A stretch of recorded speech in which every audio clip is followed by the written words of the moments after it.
Hello there, my friend. It is, of course, Black Friday today, and, DML actually does have a couple of interesting deals in here. So we've got a few dragons we're going to be hatching today, but very quickly, I do want to point out that there's currently a bundle out for the Legendary Love Dragon, and this is a £4 bundle, and I've always said, if they reduced the cost of the legendary dragons in bundles, I'd probably recommend them to people. And this one's not actually that bad. You get a legendary, which say you're a brand new player, this would be pretty good, all things considered. Even if legendaries aren't fantastic these days, if you just wanted to add one for your DCP and things like that, you can get the dragon, a few tickets, some event currency. It's really not that bad. Also, for any of the more whaley people, there's also 50% off of Yamad and Aries, so they're still like $100 basically. But if you were ever going to consider buying them, they are 50% off, so we're probably not going to see anything quite as cheap as that ever again. So those were the main things that I wanted to point out before we did anything else today. But we do have 3 new dragons that I want to get hatching. First of all, we have Mr. Porcupine, which we got as a reward for completing the Sigil map campaign a day or so ago, and this is his egg. I will say that overall, Porcupine is a little bit of a weird looking dragon, but at the same time, I love the animal themed dragons because it's like, they're meant to be dragons, but now they're animal dragons. It's like, look at this, we've got the Sunrise Dragon and Kongming. And I don't know, there's just I have a thing with animal-themed dragons and dragons that wear clothes and make them look like people. They look so silly. But I do like the colours on Porcupine because, very nice bluey-greeny, sort of turquoisey. That's like my favourite colour. So I definitely dig the colours on this dragon. But of course, if we get him up to level 20 like we do normally, it's just, I don't know, I think it's the tooth that sort of throws me off a little bit. But either way, I'm happy that we've got another Sigil campaign dragon. The Sigil map was super easy again this time around, thanks to Wander Acceptance, so I will keep doing that. I did also manage to breed the Blue Bloom dragon, which is a dragon that we could get as part of the premium pass in the current Ancient event, but I didn't ever get this dragon before, so I'm glad that we've got Blue Bloom now. But Blue Bloom, of course, came with a very similarly coloured dragon that was basically the same, just a different colour. So I'm happy that we've got Blue Bloom also. A very cute little planty dragon overall. We'll pop him in here also. And now we're getting closer to 600 dragons. Admittedly, we've been gaining not as many recently, mainly events and not being around. But I think we'll get to 600 soon enough. We'll be there soon enough. And is it just me or does Blue Bloom just look like an eggplant? Just a living eggplant? Yeah, just me? Maybe not. Either way, again, we'll feed this bad boy up to level 20. And then we got one more dragon to get hatching. And then we're going to take a look at the weekend events. We're going to take a look at the upcoming schedules and all that fun stuff as it is Friday. I really do like the design of Blue Bloom. It's just sort of like a... This one actually does look like a dragon. A flowery dragon, but a dragon nonetheless. So then we got Blue Bloom there. And final dragon that we got today is the bad boy from the dungeon of last week, which I never actually managed to get before now. But we do finally have Ivory. And, you can read all the descriptions for these. I'm not in the mood. I don't know. I'm just not feeling like reading the descriptions for today. But Ivory, definitely an interesting looking dragon as well. And a very dragony looking dragon. It's like, I do like the animal themed dragons. I like the clothes wearing dragons, but I do also like the dragons that just look like dragons sometimes because, with so many weird ones. Like sometimes you take a look at the hamburger or cotton candy looking ass dragons and you're like, Jesus, this is getting a little bit extreme, but I kind of like it. But sometimes it is nice to go back to normality.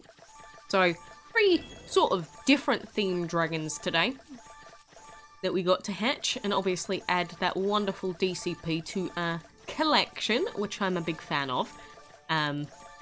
We'll get to Pinata and what's his face, Moth one day. We probably won't, but at least we can be hopeful about it, right?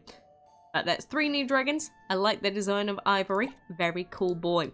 So those are the new dragons that I have for now.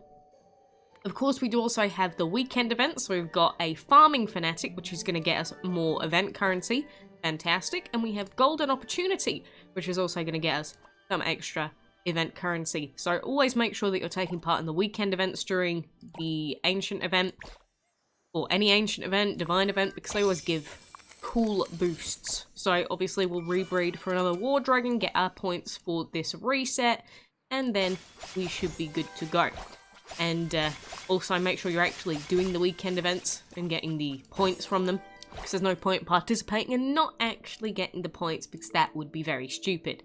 Anyway, so that means that we've got this quest to do, which is collect 3 ancient keys. That shouldn't be too bad. But before we start doing any Dragon Board stuff, like I said, we do have the upcoming event schedule. And remember that next week it is Ancient Dungeon Week, which means that we're going to have another week where we can get ancient tickets in every single dungeon chest that we open. So that's going to be a really important dungeon for people that want to go for the chest dragons still, like soft. And then we've also got a blitz breeding for laser happening on the 30th until the 7th.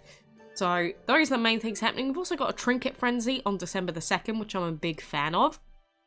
And apart from that, we've got the Dragon of the Week, which is going to be Loyal. And the combo for that is Mercury and Salamander. Apart from that, there's not really a lot else happening next week. So it's mainly about getting that ancient dungeon stuff done. So make sure that you are participating and doing that. I also realized that I don't actually have the Vibrant Dragon yet. I was almost certain I did, but I must have had this on a second account, unless I sold it at some point. So, I actually have a solo event dragon that I'm probably going to get. I can't believe it. It's strange. It's like that doesn't happen anymore. But, anyway, in today's bingo, we've also got 10 pieces of the ancient Dragon Board Dragon Solden. A bonus 10 isn't going to really help me very much, but we've also got 200 event currency that we can get for every row. So, like I said before, these are the main bingos that I want to finish off because it helps with milestone rewards. Whenever you see a bingo that gives you milestone, well, actual currency back, that's the best value in terms of, you know, doing the bingo to get some value back and not wasting all your event currency. Of course, at this point, if you're like me and you're at 40,000 points, you could probably finish off every single bingo from this point without an issue. But just in case somehow you end up being the unluckiest person in the world and every single bingo costs you 13,000, you know, it's good to have at least a little bit of a, let's say, just a little bit extra, just in the bank, just in case. And that's what I do for most ancient events, and it just seems to have happened this time as well. So that is where we're at. I would really have liked to have landed there, if possible, but it looks like that's not going to happen. Like, I get 6s when I don't want 6s. I kind of want to hit the 1, and then we can just land on that green tile, but I'm only... There we go. I was going to say, I'm only going to reroll twice, and I'm going to give up after that. So, yeah, it's still a good idea to be hitting the purple tiles, because, obviously, if you actually want Solden, you are going to need to open 270 chests. Most people are going to have to hit the 270 chests rather than getting him through pieces, so that is something that you need to keep in mind.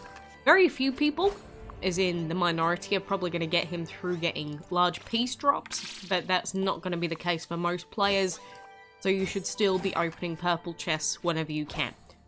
And it has been said in the past that it's better to, you know, just at least land on one tile with a 6 on one of the dice, and then, you know, you guarantee yourself 2 purple keys, and then all that you have to do is land on the green tile, and then you can finish off your bingo nice and easily doing that. Like here, for example, is one of those where we've hit double 6, and the 6 is landing on the green tile, which means we're going to get that double purple. So this is like one of the best case scenarios, but since we need to be hitting different numbers when we hit the green tile, we don't really want to be hitting another 6 on a green, so I'll try and hit for 6s on the remaining middle purple tiles instead of the green.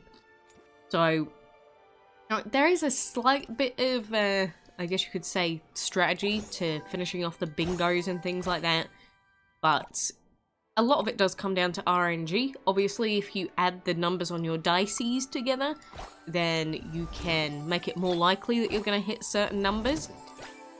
But overall, you might sometimes be sitting there just waiting on a 6, and it might take you 30 rerolls, because since DML hasn't implemented a system that guarantees a number after a certain amount of rerolls, or it doesn't limit the amount of times you can hit a certain number, sometimes you will just sit there and waste hundreds and thousands of event currency. Which is the opposite of what you want to do if you're going for the double trouble dragon.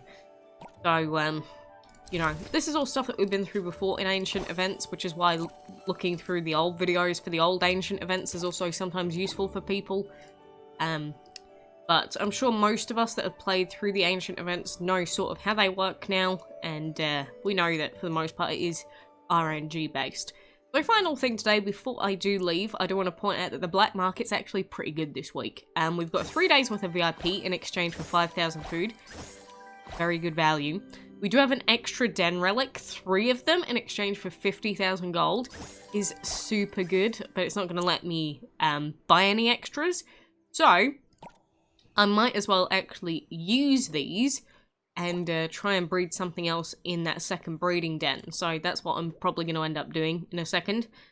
We've also got pieces for Tundra if you don't already have him. We've got some tickets, which maybe you'll want to buy them, but I don't care for the RNG. A premium sigil chest for 50 gems, and there's 3 of those. I believe this is much better value than usual, and if you are desperate for sigils, this might even be worth it. And I've gotten a few gems because I've gotten lucky with things like the ruins and the dungeons recently. So I'm actually going to buy... Yeah, I'm going to buy 2 of these. I'm going to buy 2 of these. And we did get a rare. Mainly I'm looking for a wonder, because I think 1 more wonder and then we can get an epic wonder. And that would be phenomenal for our team. But usually we'll end up just getting a bunch of greens, so you can't ever expect that it's going to come out positively for you. But if you're super desperate for a specific sigil, might be worth it. If you're not, maybe don't do it. Although, I would say that at minimum, if you really want to have an easy time in the sigil map, you do really need rare sigils. My team at the moment can clear out all the legendaries, because all of them have got double rare now, so that's basically the point where you'll probably be Gucci for a little while. But, you know, as the sigil map starts to get harder and harder, that's obviously going to change. And the higher the tier of sigils you put on your dragons, the more difficult things like, well, all events now, since they use them, are going to be.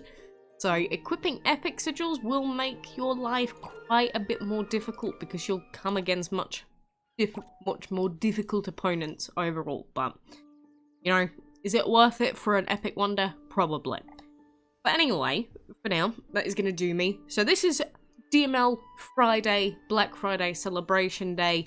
And we've also got the clam on sale, which I don't know if that's just a custom one or if it's also Black Friday, but obviously clam is always good. But if you really just want a free, well, not a free, but a cheap legendary for like the first time in a long time, there is the Love Dragon in there. Again, it's not a fantastic dragon with Divines and Ancients, but if you don't have any legendaries and say you're struggling to get some good dragons, maybe you want to use it, or just get it for the points, you know. Don't take legendaries too seriously, because compared to like Oyars and, you know, Lisks, they're much weaker. But if you're going to go with, you know, the classic 1 legendary, 1 divine and 1 ancient to make enchanting a lot easier, you know, might be worth it. But anyway, I'm going to leave you there for now. So I hope you have a good Friday and a good weekend, and I hope that you get the dragons that you want. Make sure you're logging in for the dungeon next week. And for now, have fun.